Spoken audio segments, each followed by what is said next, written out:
fight, it all at 168. He defuses the aggressor, Alexis Angulo.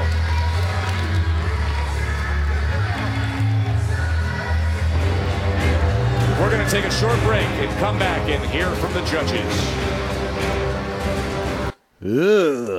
So, before I go on, to his defense, they were working on, let me get this is all bright.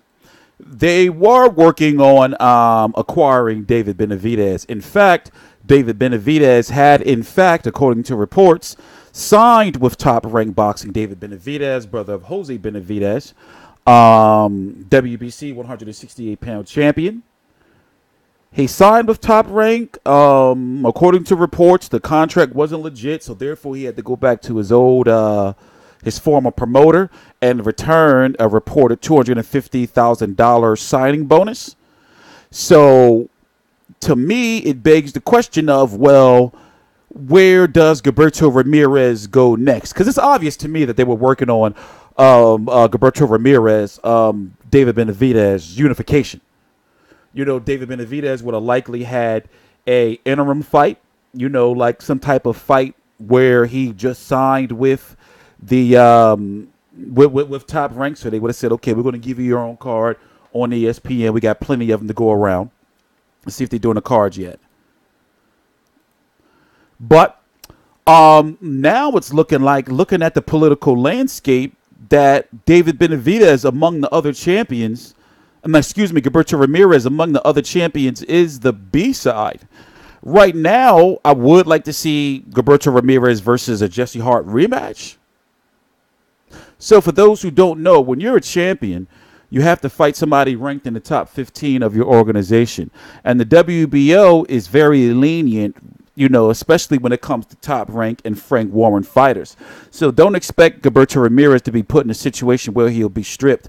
But I'm pretty sure that there should be some type of eliminator, or maybe Jesse Hart will likely be reinstated as the mandatory again, unless they order Jesse Hart to fight, you know, because I doubt that Colin Smith is going to go to WBO route, because he's likely, you know, depending on who wins between him and George Groves, will be the mandatory for WBC Jose Benavidez.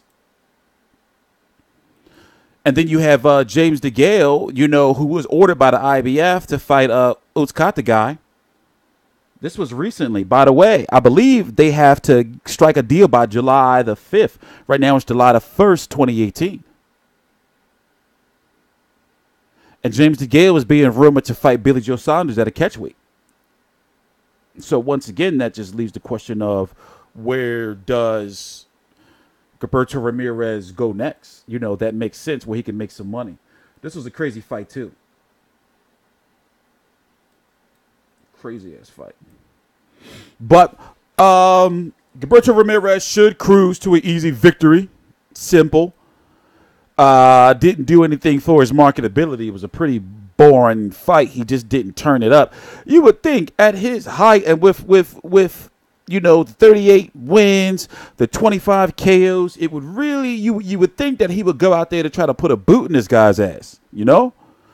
I mean, for crying out loud, this wasn't a fight that was on ESPN Plus. This was on regular ESPN prime time.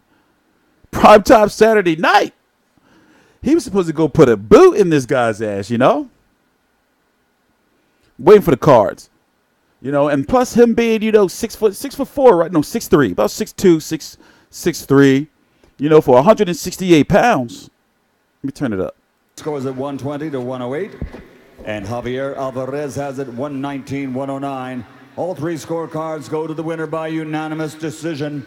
Still the undefeated WBO super middleweight world champion, Gilberto El Zurdo Ramirez.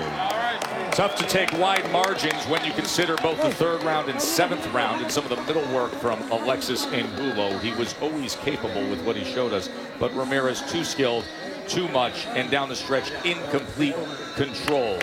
Zurdo Ramirez, the WBO super middleweight champion, the first Mexican to win a world title at 168. So listen to the post-fight interview. With time. Bernardo. Zurdo, That seems like wide scores for what would look to be a very hard-fought battle. How did you think this fight developed? A little wide. Did you think you won by that wide of a margin? Yeah, of course, because he was undefeated, and he coming really hungry to come for my belt, and I need to. Right now, I want the unification too, but that was a good fight for me. Round 3 and round 7, it looked like he hurt you. Were there moments in the fight where he got you with good shots? No, he got me in the first round. Yeah, but the suelo estaba mojado. The floor was wet? The floor was wet, and that was, I feel, they watched me like I going down. All right, so was this the type of performance you wanted to do? You said you wanted to be impressive tonight. Are you happy with your performance? No, I'm not happy. I'm trying to do better, and I want to go back to training again with my team, and we are not talking about this fight, and we need to keep working because I want to be pound for pound fighter. All right, we know that the business of boxing is tough. A lot of the 168 fighters are with other companies, but who are some of the names that you want to fight to bring your career forward? DeGALE, BENAVIDEZ, GROVES, Carlos Smith. I'm ready for all these guys. We hope you finally get that big fight, the unification fight that Zurdo Ramirez wants. Thank you very much. So let me tell you what fight would out of these fights, which would be easier to make. I wonder if David Benavidez's team in Top Rank, even though they couldn't sign Benavidez, have still been in discussion of the Gilberto Ramirez fight. Colin Smith, George Groves, I don't know. And I'm pretty sure whoever wins that fight will like that fight in the UK. Big money for Gilberto Ramirez over in the UK if he takes one of those guys.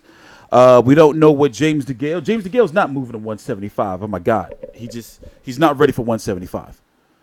So we can assume that he's still going to be there. And if he fights Billy Joe Saunders, then you can say that he's tied up because he's going to have to fight Jose Ustagai. Or he may just have to fight Ustagai next.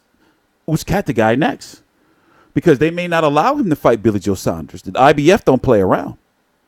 So it leaves us with, like they can go for the Jesse Hart too, but they maybe want to let that simmer. By the way, they gave me a copyright for that fight. I got another copyright from Top Rank last week. It's just getting outrageous.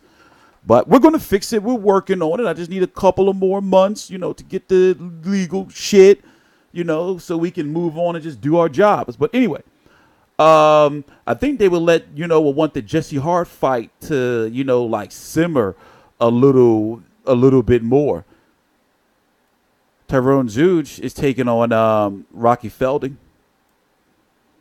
I don't know. We'll just have to see. Anyway, I'm TstreeT Controversy. This is TstreeT Controversy Live. I cover every single major fight live. I'll links to my social media right down below in the description box. Please subscribe.